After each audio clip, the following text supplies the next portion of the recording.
আসসালামু আলাইকুম। দেবদাস শরৎচন্দ্র চট্টোপাধ্যায়, পর্ব ৮। সতর্ক এবং অভিজ্ঞ লোকদিগের স্বভাব এই যে তাহারা চক্ষুর নিমিষে কোনো দ্রব্যের দোষগুণ সম্বন্ধে দৃঢ় মতামত প্রকাশ করে না, সবটুকুর বিচার না করিয়া সবটুকুর ধারণা করিয়া লয় না, দুটো দিক দেখিয়া চারদিকের কথা কহে না। কিন্তু আর এক রকমের লোক আছে, যাহারা ঠিক ইহার উল্টা। কোনো জিনিস বেশিক্ষণ ধরিয়া চিন্তা করার ধৈর্য ইহাদের নাই। কোনো কিছু হাতে পড়িবা মাত্র স্থির করিয়া ফেলে, ইহা ভালো কিংবা মন্দ, তলাইয়া দেখিবার পরিশ্রমটুকু ইহারা বিশ্বাসের জোরে চালাইয়া লয়। এ সকল লোক যে জগতে কাজ করিতে পারে না তাহা নহে, বরঞ্চ অনেক সময় বেশি কাজ করে।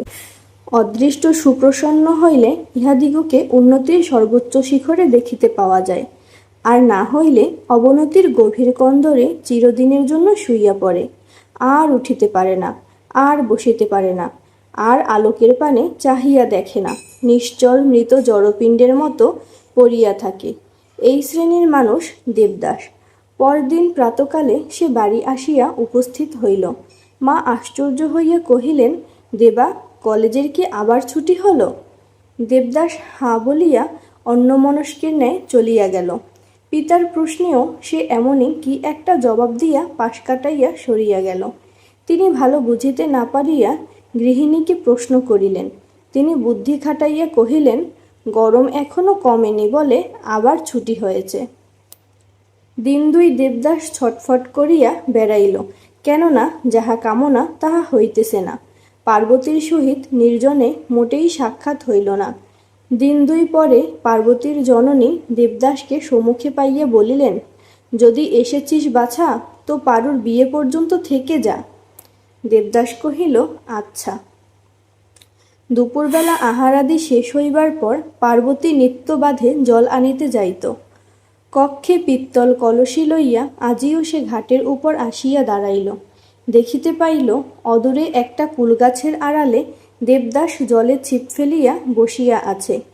একবার তাহার মনে হইল ফিরিয়া যায়, একবার মনে হইল নিঃশব্দে জল লইয়া প্রস্থান করে, কিন্তু তাড়াতাড়ি কোনো কাজটাই সে করিতে পারিল না। কলসিটা ঘাটের উপর রাখিতে গিয়া বোধহয় একটু শব্দ হওয়ায় দেবদাস চাহিয়া দেখিল। তাহার পর হাত নাড়িয়া ডাকিয়া কহিল, পারু, শুনে যাও। পার্বতী ধীরে ধীরে কাছে গিয়া দাঁড়াইল। দেবদাস একটিবার মাত্র মুখ তুলিল। তাহার পর বহুক্ষণ ধরিয়া শূন্যদৃষ্টিতে জলের পানে চাহিয়া রহিল। পার্বতী কহিল, দেবদা, আমাকে কিছু বলবে? দেবদাস কোনো দিকে না চাহিয়া কহিল, হুঁ, বসো। পার্বতী বসিল না, আনত মুখে দাঁড়াইয়া রহিল। কিন্তু কিছুক্ষণ পর্যন্ত যখন কোনো কথাই হইল না, তখন পার্বতী এক পা করিয়া ধীরে ধীরে ঘাটের দিকে ফিরিয়া চলিতে লাগিল। দেবদাস একবার মুখ তুলিয়া চাহিল, তাহার পর পুনরায় জলের প্রতি দৃষ্টি নিক্ষেপ করিয়া কহিল, শোনো। পার্বতী ফিরিয়া আসিল, কিন্তু তথাপি দেবদাস আর কোনো কথা কহিতে পারিল না দেখিয়া সে আবার ফিরিয়া গেল। দেবদাস নিস্তব্ধ হইয়া বসিয়া রহিল। অল্পক্ষণ পরে সে ফিরিয়া দেখিল পার্বতী জল লইয়া প্রস্থানের উদ্যোগ করিতেছে। তখন সে ছিপ গুটাইয়া ঘাটের নিকট আসিয়া দাঁড়াইল। কহিল, আমি এসেছি। পার্বতী ঘড়াটা শুধু নামাইয়া রাখিল, কথা কহিল না। আমি এসেছি পারু। পার্বতী কিছুক্ষণ কথা না কহিয়া শেষে অতি মৃদুস্বরে জিজ্ঞাসা করিল, কেন? তুমি আসতে লিখেছিলে, মনে নেই? না। সে কি পারু, সে রাত্রের কথা মনে পড়ে না? তা পরে, কিন্তু সে কথার আর কাজ কি? তাহার কণ্ঠস্বর স্থির, কিন্তু অতি রুক্ষ। কিন্তু দেবদাস তাহার মর্ম বুঝিল না। কহিল, আমাকে মাপ করো পারু, আমি তখন অত বুঝিনি। চুপ করো, ওসব কথা আমার শুনতেও ভালো লাগে না। আমি যেমন করিয়া পারি মা বাপের মত করিব, শুধু তুমি। পার্বতী দেবদাসের মুখপানে একবার তীক্ষ্ণ দৃষ্টিপাত করিয়া বলিল, তোমার মা বাপ আছেন, আমার নেই? তাদের মতামতের প্রয়োজন নেই? দেবদাস লজ্জিত হইয়া কহিল, তা আছে বই কি পারু, কিন্তু তাদের তো অমত নেই। তুমি শুধু কি করে জানলে তাদের অমত নেই? সম্পূর্ণ অমত। দেবদাস হাসিবার ব্যর্থ প্রয়াস করিয়া কহিল, না গো, তাদের একটুকুও অমত নেই, সে আমি বেশ জানি। শুধু তুমি। পার্বতী কথার মাঝখানে তীব্র কণ্ঠে বলিয়া উঠিল, শুধু আমি? তোমার সঙ্গে? ছি! চক্ষের পলকে দেবদাসের দুই চক্ষু আগুনের মতো জ্বলিয়া উঠিল। কঠিন কণ্ঠে কহিল, পার্বতী, আমাকে কি ভুলে গেলে? প্রথমটা পার্বতী থতমত খাইল, কিন্তু পরক্ষণেই আত্মসংবরণ করিয়া লইয়া শান্ত কঠিন স্বরে জবাব দিল, না, ভুলব কেন? ছেলেবেলা থেকে তোমাকে দেখে আসছি, জ্ঞান হওয়া পর্যন্ত ভয় করে আসছি। তুমি কি তাই আমাকে ভয় দেখাতে এসেছ? কিন্তু আমাকেই কি তুমি চেনো না? বলিয়া সে নির্ভীক দুই চক্ষু তুলিয়া দাঁড়াইল। প্রথমে দেবদাসের বাক্য নিঃসরণ হইল না, পরে কহিল, চিরকাল ভয় করেই আমাকে এসেছ, আর কিছু না? পার্বতী দৃঢ়স্বরে বলিল, না, আর কিছুই না। সত্যি বলছ? হ্যাঁ, সত্যিই বলছি। তোমাতে কিছুমাত্র আমার আস্থা নেই। আমি যার কাছে যাচ্ছি তিনি ধনবান, বুদ্ধিমান, শান্ত এবং স্থির। তিনি ধার্মিক। আমার মা বাপ আমার মঙ্গল কামনা করেন, তাই তারা তোমার মতো একজন অজ্ঞান, চঞ্চল চিত্ত, দুর্দান্ত লোকের হাতে আমাকে কিছুতেই দেবেন না। তুমি পথ ছেড়ে দাও। একবার দেবদাস একটুখানি ইতস্তত করিল, একবার যেন একটু পথ ছাড়িতেও উদ্যত হইল, কিন্তু পরক্ষণেই দৃঢ়পদে মুখ তুলিয়া কহিল, এত অহংকার? পার্বতী বলিল, নয় কেন? তুমি পারো, আমি পারি নে? তোমার রূপ আছে, গুণ নেই। আমার রূপ আছে, গুণও আছে। তোমরা বড়লোক, কিন্তু আমার বাবাও ভিক্ষে করে বেড়ান না। তাছাড়া দুদিন পরে আমি নিজেও তোমাদের চেয়ে কোনো অংশে হীন থাকব না, সে তুমি জানো। দেবদাস অবাক হইয়া গেল। পার্বতী পুনরায় কহিয়া উঠিল, তুমি ভাবছ যে আমার অনেক ক্ষতি করবে। অনেক না হোক, কিছু ক্ষতি করতে পারো বটে, সে আমি জানি। বেশ, তাই করো, আমাকে শুধু পথ ছেড়ে দাও। দেবদাস হতবুদ্ধি হইয়া কহিল, ক্ষতি কেমন করে করব? পার্বতী তৎক্ষণাৎ বলিয়া দিল, অপবাদ দিয়ে। তাই দাওগে, যাও। কথা শুনিয়া দেবদাস বজ্রাহতের মতো চাহিয়া রহিল। তাহার মুখ দিয়া শুধু বাহির হইল, অপবাদ দেব আমি? পার্বতী বিষের মতো একটুখানি ক্রূর হাসি হাসিয়া বলিল, যাও, শেষ সময় আমার নামে একটা কলঙ্ক রটিয়ে দাওগে। সে রাত্রে তোমার কাছে একাকী গিয়েছিলাম, এই কথা চারিদিকে রাষ্ট্র করে দাওগে। মনের মধ্যে অনেকখানি সান্ত্বনা পেতে পারবে। বলিয়া পার্বতীর দর্পিত ক্রুদ্ধ ওষ্ঠাধর কাঁপিয়া কাঁপিয়া থামিয়া গেল। কিন্তু দেবদাসের বুকের ভিতরটায় রাগে, অপমানে অগ্নুৎপাতের ন্যায় ভীষণ হইয়া উঠিল। সে অব্যক্ত স্বরে কহিল, মিথ্যে দুর্নাম রটিয়ে মনের মধ্যে সান্ত্বনা পাব আমি? এবং পরক্ষণেই সে ছিপের মোটা বাটটা সজোরে ঘুরাইয়া ধরিয়া ভীষণ কণ্ঠে কহিল, শোনো পার্বতী, অতটা রূপ থাকা ভালো নয়, অহংকার বড় বেড়ে যায়। বলিয়া গলাটা একটু খাটো করিয়া কহিল, দেখতে পাও না, চাঁদের অত রূপ বলেই তাতে কলঙ্কের কালো দাগ, পদ্ম অত সাদা বলেই তাতে কালো ভ্রমর বসে থাকে। এসো, তোমারও মুখে কিছু কলঙ্কের ছাপ দিয়ে দেই। দেবদাসের সহ্যের সীমা অতিক্রম করিয়াছিল।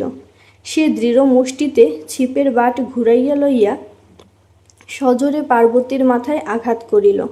সঙ্গে সঙ্গেই কপালের উপর বাম ভ্রুর নিচে পর্যন্ত চিরিয়া গেল। চক্ষের নিমিষে সমস্ত মুখ রক্তে ভাসিয়া গেল। পার্বতী মাটিতে লুটাইয়া পড়িয়া বলিল, দেবদা, করলে কি?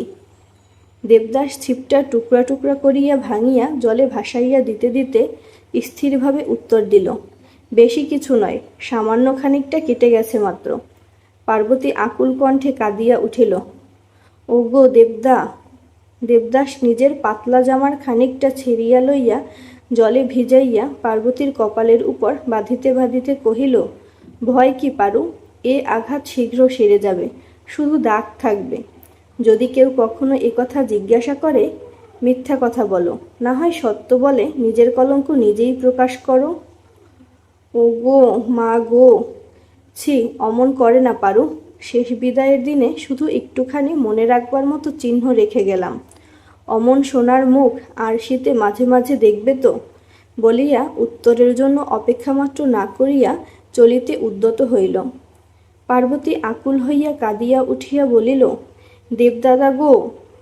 দেবদাস ফিরিয়া আসিল, চোখের কোণে এক ফোঁটা জল। বড় স্নেহজড়িত কণ্ঠে কহিল, কেন রে পারু, কাউকে যেন বলো না। দেবদাস নিমিষে ঝুঁকিয়া দাঁড়াইয়া পার্বতীর চুলের উপর ওষ্ঠাধর স্পর্শ করিয়া বলিল, ছি, তুই কি আমার পর পারু? তোর মনে নেই দুষ্টমি করলে ছেলেবেলায় কত তোর কান মলে দিয়েছি? দেবদাদা, মাপ করো আমাকে। তা তোকে বলতে হবে না ভাই, সত্যিই কি পারু আমাকে একেবারে ভুলে গেছিস? কবে তোর উপর রাগ করেছিলাম, কবে মাপ করিনি? দেবদাদা, পার্বতী, তুমি তো জানো আমি বেশি কথা বলতে পারিনি, বেশি ভেবেচিন্তে কাজ করতেও পারিনি, যখন যা মনে হয় করি। বলিয়া দেবদাস পার্বতীর মাথায় হাত দিয়া আশীর্বাদ করিয়া বলিল, তুমি ভালোই করেছ। আমার কাছে তুমি তো সুখ পেতে না, কিন্তু তোমার এই দেবদাদার অক্ষয় স্বর্গবাস ঘটত। এই সময় বাঁধের অন্যদিকে কাহারা আসিতেছিল। পার্বতী ধীরে ধীরে জলে আসিয়া নামিল। দেবদাস চলিয়া গেল। পার্বতী যখন বাটি ফিরিয়া আসিল, তখন বেলা পড়িয়া গিয়াছে। ঠাকুমা না দেখিয়াই কহিতেছিলেন, পারু, পুকুর খুঁড়ে কি জল আনছিস দিদি? কিন্তু তার মুখের কথা মুখেই রহিয়া গেল।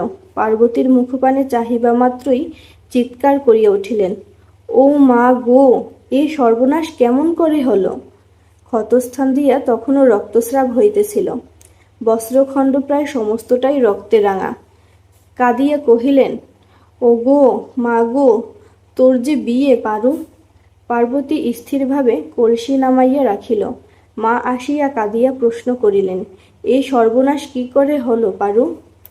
পারু সহজভাবে বলিল, ঘাটে পা পিছলে পড়ে গিয়েছিলাম, পেটে মাথা লেগে কেটে গেছে। তাহার পর সকলে মিলিয়া শুশ্রূষা করিতে লাগিল। দেবদাস সত্য কথাই কহিয়াছিল, আঘাত বেশি নয়। 4-5 দিনেই শুকাইয়া উঠিল। আরও 8-10 দিন অমনি গেল। তাহার পর একদিন রাত্রে হাতিপোতা গ্রামের জমিদার শ্রীযুক্ত ভুবনমোহন চৌধুরী বর সাজিয়া বিবাহ করিতে আসিলেন। উৎসবে ঘটাপাটা তেমন হইল না। ভুবনবাবু নির্বোধ লোক ছিলেন না। প্রৌঢ় বয়সে আবার বিবাহ করিতে আসিয়া ছোকরা সাজাটা ভালো বোধ করেন নাই। বরের বয়স 40-এর নিচে নহে, কিছু উপর, গৌরবর্ণ, মোটাসোটা নন্দদুলাল ধরনের শরীর, কাঁচা পাকা গোঁফ, মাথার সামনে একটু টাক। বর দেখিয়া কেহ হাসিল, কেহ চুপ করিয়া রহিল। ভুবনবাবু শান্ত গম্ভীর মুখে কতকটা যেন অপরাধীর মতো ছাদনাতলায় আসিয়া দাঁড়াইলেন। কানমলা প্রভৃতি অত্যাচার উপদ্রব হইল না, কারণ অতখানি বিজ্ঞ গম্ভীর লোকের কানে কাহারই হাত উঠিল না। শুভদৃষ্টির সময় পার্বতী কটমট করিয়া চাহিয়া রহিল। ওষ্ঠের কোণে একটু হাসির রেখা। ভুবনবাবু ছেলে মানুষটির মতো দৃষ্টি অবনত করিলেন। পাড়ার মেয়েরা খিলখিল করিয়া হাসিয়া উঠিল। চক্রবর্তী মহাশয় ছোটাছুটি করিয়া বেড়াইতে লাগিলেন। প্রবীণ জামাতা লইয়া তিনি কিছু ব্যস্ত হইয়া উঠিয়াছিলেন। জমিদার নারায়ণ মুখুজ্জে আজ কন্যাকর্তা। পাকা লোক, কোন পক্ষে কোনো দিকই ত্রুটি হইল না। শুভকর্ম সুশৃঙ্খলায় সমাধা হইয়া গেল। পরদিন প্রাতকালে চৌধুরী মহাশয় এক বাক্স অলঙ্কার বাহির করিয়া দিলেন। পার্বতীর সর্বাঙ্গে সে সকল ঝলমল করিয়া উঠিল। জননী তাহা দেখিয়া আঁচল দিয়া চোখের কোণ মুছিলেন। নিকটে জমিদার গৃহিণী দাঁড়াইয়াছিলেন। তিনি সস্নেহে তিরস্কার করিয়া বলিলেন, আজ চোখের জল ফেলে অকল্যাণ করিস নে দিদি। সন্ধ্যার কিছু পূর্বে মনোরমা পার্বতীকে একটা নির্জন ঘরে টানিয়া লইয়া গিয়া আশীর্বাদ করিল। যা হলো ভালোই হলো, এখন থেকে দেখবি কত সুখে থাকবি। পার্বতী অল্প হাসিয়া বলিল, তা থাকব, যমের সঙ্গে কাল একটুখানি পরিচয় হয়েছে কি না। ও কি কথা রে, সময়ে সব দেখতে পাবে। মনোরমা তখন অন্য কথা পারিল, কহিল, একবার ইচ্ছে করে দেবদাসকে ডেকে এনে এই সোনার প্রতিমা দেখাই। পার্বতী যেন চমক ভাঙিল। পারিস দিদি, একবার ডেকে আনতে পারা যায় না? কণ্ঠস্বরে মনোরমা শিহরিয়া উঠিল।